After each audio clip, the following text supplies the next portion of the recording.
जय श्री राम, राधे राधे, जय श्री कृष्ण।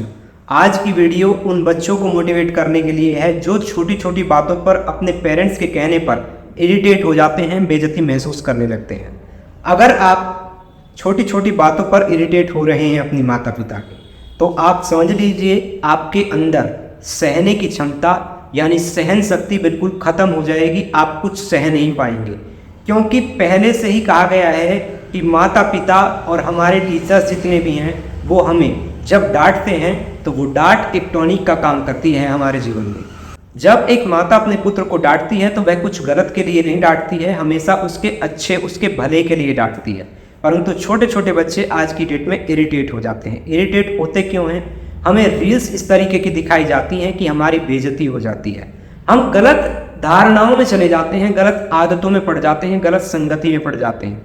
हमारी संगति ऐसी होनी चाहिए जिसमें अच्छे लोग हों, जो हमेशा ऊंची सोच रखते हों, अच्छी सोच रखते हों, यानी कि आगे बढ़ने की कोशिश करते हों जीवन में कि आगे बढ़ा किस तरीके से जाए। एक सत्य की राह पर चल करके आगे बढ़ने वाले इंसान के जिस्म से एक अलग ही खुशबू आने लगती है, क्योंकि वह जहाँ पर भी जाता है उसकी एक चाहना होती है और उसका इंतजार किया जाता है महफिल में। जो सच को सच कहना जानता है और गलत को गलत कहना जानता है और सही को सही कहना जानता है, उसकी हर जगह पूछ होती है।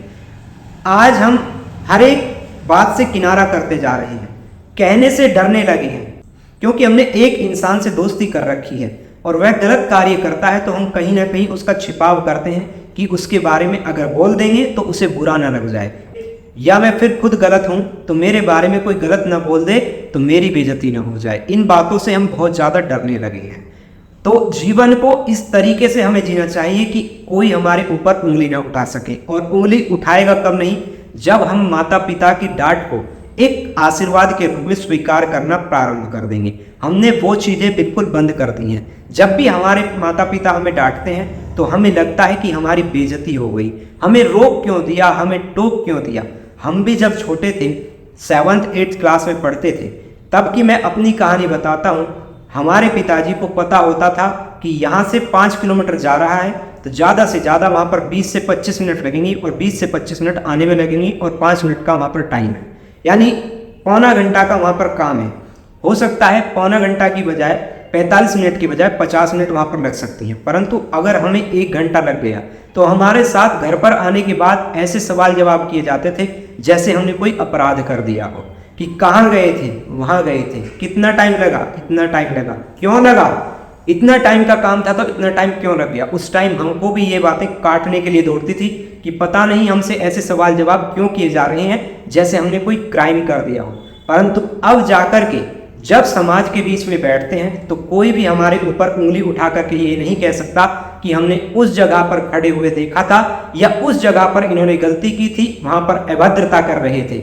आज कोई भी हमारे ऊपर उंगली नहीं उठा सकता है। तो वो कहीं ना कहीं उनकी डांट जो थी वो आशीर्वाद था, और आज वह फल रहा है, वह फूल रहा है। उसी के कारण लोगों की नज़रों में हमारी इज्जत बढ़ रही है।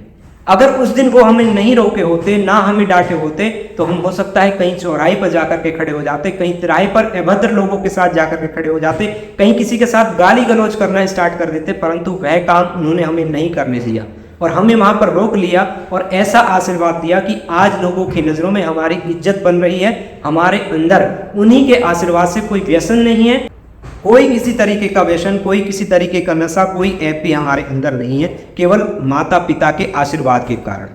अगर आप इस कलयुग में जी करके इन चीज़ों से अपने आप को बचा गए तो अपने माता पिता का, अपने गुरु का और अपने भगवान का आशीर्वाद समझना कि उनका आशीर्वाद आपके ऊपर पूरा पूरा चल रहा है। अगर आप इन लतों में लग गए और आपके पास करोड़ों की संपत्ति हो, अरबों की संपत्ति हो, तो भी समझना कि परमात्मा का आशीर्वाद आपके ऊपर नहीं है। केवल पिछले जो पुण्य है वो परमात्मा आपके ऊपर थोप रहे हैं कि इसे जल्दी से मिल जाए और ये अपना जीवन काट करके यहाँ से निकल जाए।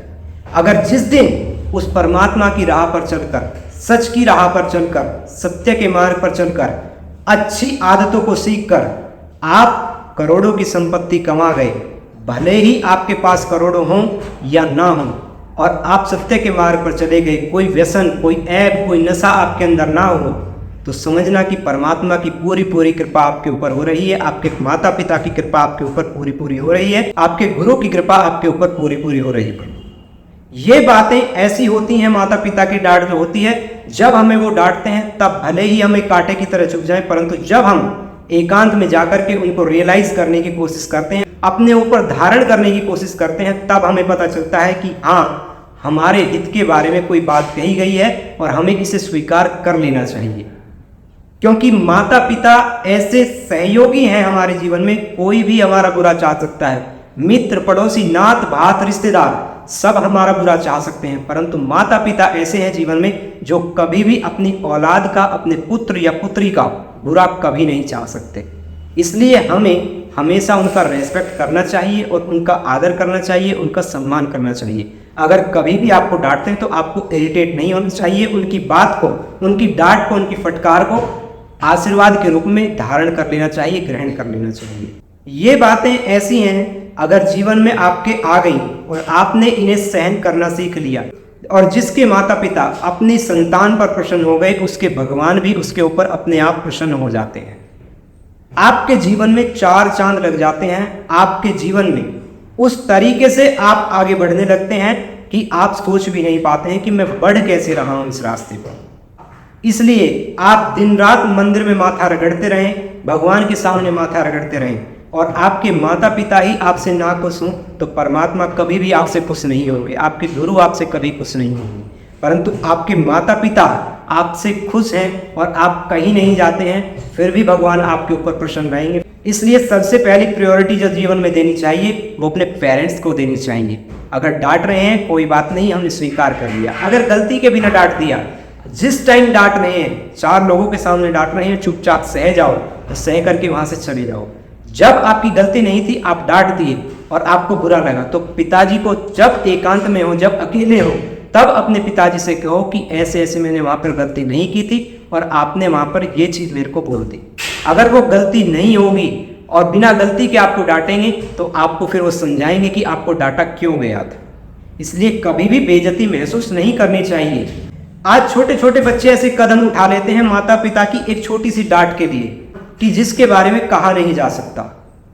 कहा जाता है जब छोटे बच्चे होते हैं तो एक हरे पेड़ की नाजुक कली की तरह होते हैं, अच्छे बुरे का पता नहीं होता है, जिधर मुड़ोगे उधर मुड़ जाएगा आसानी से। अच्छे की आदत डालेंगे अच्छी डल जाएगी, बुरी आदत डालेंगे बुरी डल जाएगी। इसलिए पेरेंट्स का भी ये सबसे पहला अधिकार है कि अपने बच्चे की संगति चेक करें कि बच्चा जा कहाँ रहा है, किसके साथ बैठ रहा है, किसके साथ बातें कर रहा है, किसके साथ दोस्ती कर रहा है। इन बातों के लिए हमें अपनी हेजिटेशन हटा देनी चाहिए, इन बातों में हमें इरिटेट नहीं होना चाहिए। और पेरेंट्स को इन चीजों का अधिकार है। क्यों अपने अधिकारों को खो रहा है पेरेंट्स? क्यों इन चीजों को नहीं पूछता है आज बच्चे से? इसी का कारण है कि बच्चे गलत कदम उठाते हैं और गलत राहों पर चले जाते हैं।